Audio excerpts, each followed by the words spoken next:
नमस्कार दोस्तों। अमेरिका लगातार भारत पर दबाव बनाने की कोशिश कर रहा है। अमेरिका चाहता है कि यूक्रेन पर हो रहे रूसी हमले पर भारत उसकी खुले मंच से निंदा करे। तो दोस्तों सवाल है कि आखिर भारत को इस स्थिति में करना क्या है। तो दोस्तों इसका सवाल हम आगे देंगे। इससे पहले बात कर लेते हैं कि यूक्रेन को आखिर अमेरिका और नाटो देशों ने मिलकर कैसे उसे बर्बाद कर दिया। दोस्तों युद्ध की असली वजह बनी जब यूक्रेन ने 2017 में डिसाइड किया कि वह नाटो देश में शामिल होना चाहता है। दोस्तों वर्तमान में अमेरिका सहित 30 देश नाटो देशों में शामिल हैं। तो दोस्तों यहाँ पर बात समझने की यह है कि रूस ने आखिर यूक्रेन पर हमला क्यों किया। दोस्तों नाटो का आर्टिकल 5 जो कहता है कि नाटो अगर किसी देश को मारे तो कोई दिक्कत नहीं, लेकिन नाटो देश के किसी देश को अगर कोई देश मारता है तो ये नाटो देश मिलकर उस देश को मार देंगे। तो दोस्तों यही कारण है कि रूस ने यूक्रेन पर हमला किया। तो दोस्तों यूक्रेन अगर नाटो देशों में अगर शामिल हो जाता तो अमेरिका और नाटो देशों की सेना यूक्रेन में कभी भी आ जा सकती थी।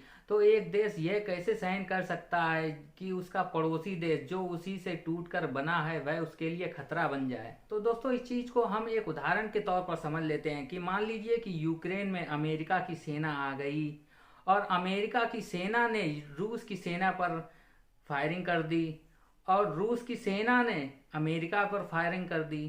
तो दोस्तों इसमें क्या हुआ कि नाटो देश ने जो कानून बनाया है आर्टिकल 5 तो उसका उल्लंघन हो गया। तो दोस्तों इस स्थिति में होगा क्या कि नाटो देश मिलकर रूस पर आक्रमण कर देंगे।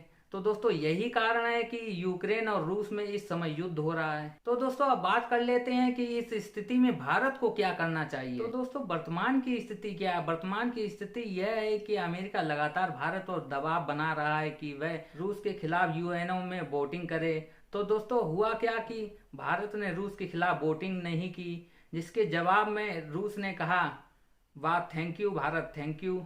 तो दोस्तों साथ में ही चाइना और यूएई ने भी वोटिंग करने से मना कर दिया। तो दोस्तों इस स्थिति में भारत को क्या करना है, इस चीज को हम और अच्छे तरीके से समझते हैं। ये जो दो देश हैं अमेरिका और रूस, जब तक ये लोग हैं तब तक दोस्तों ऐसे ही गोलियां आपस में चलती रहेंगी। तो दोस्तों इस स्थिति में भारत को क्या करना चाहिए, इसका सीधा सीधा जवाब यह है कि भारत को यहाँ पर न्यूट्रल होकर चलना है। और दोस्तों हमें अमेरिका के पिछले कर्मों को भी नहीं भूलना चाहिए। जब 1971 में भारत का युद्ध चल रहा था तो यही रूस हमें बचाने आया था और यही अमेरिका हमें परमाणु बम से मारने की धमकी दे रहा था। तो हमें यह भी नहीं भूलना चाहिए 1965 में जब भारत में अकाल पड़ा तो इसी अमेरिका ने सुअरों को खिलाने वाले गेहूं भारत में भेजे थे। और इस समय किस मुंह से अमेरिका भारत से मदद की मांग कर रहा है। तो जब भारत में आर्टिकल 370 लगा तब भी रूस ने हमारा साथ दिया था। जब यह मुद्दा यूएनओ में पहुंचा तो यूएनओ ने कहा कि वहां के लोगों से पूछिए क्या करना है,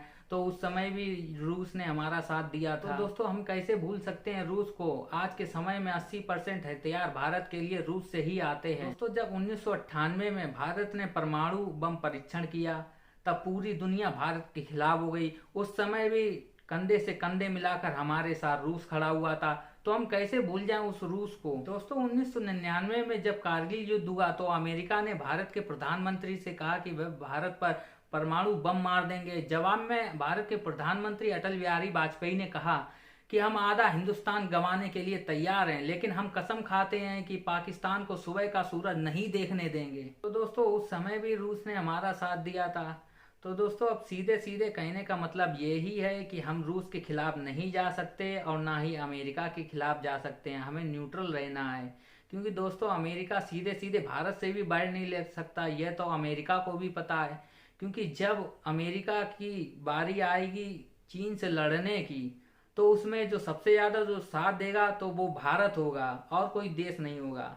तो दोस्तों भारत एक बड़ी भूमिका निभाने में इस समय सक्षम है। ये पूरी दुनिया जानती है कि भारत क्या कर सकता है और भारत के पास इतने संसाधन है जिससे इस टाइम चीन भी नहीं लड़ सकता। वह 10 बार सोचने की कोशिश करेगा कि भारत से इस समय युद्ध लड़ना उसके लिए कितना खतरनाक साबित हो सकता है। दोस्तों S-400 के दम पर आज भारत चीन से सीधे सीधे मुकाबला करने में सक्षम है, जो कि दोस्तों रूस ने दिया है। इस चीज को भी हमें नहीं भूलना चाहिए। तो दोस्तों आज भी हमारी जरूरतें लगभग 80% जरूरतें रूस से ही होती हैं। तो दोस्तों इस वीडियो में इतना ही। अगले वीडियो में हम डिस्कस करेंगे S-400 के बारे में, आखिर ये है क्या और इसकी क्षमता क्या है। तो दोस्तों मिलते हैं अगले वीडियो में। जब तक के लिए जय हिंद जय भारत। और दोस्तों आपको अगर इस वीडियो से कुछ सीखने के लिए मिला हो तो हमारे चैनल को सब्सक्राइब जरूर कर दें। जब तक के लिए दोस्तों टाटा बाय बाय।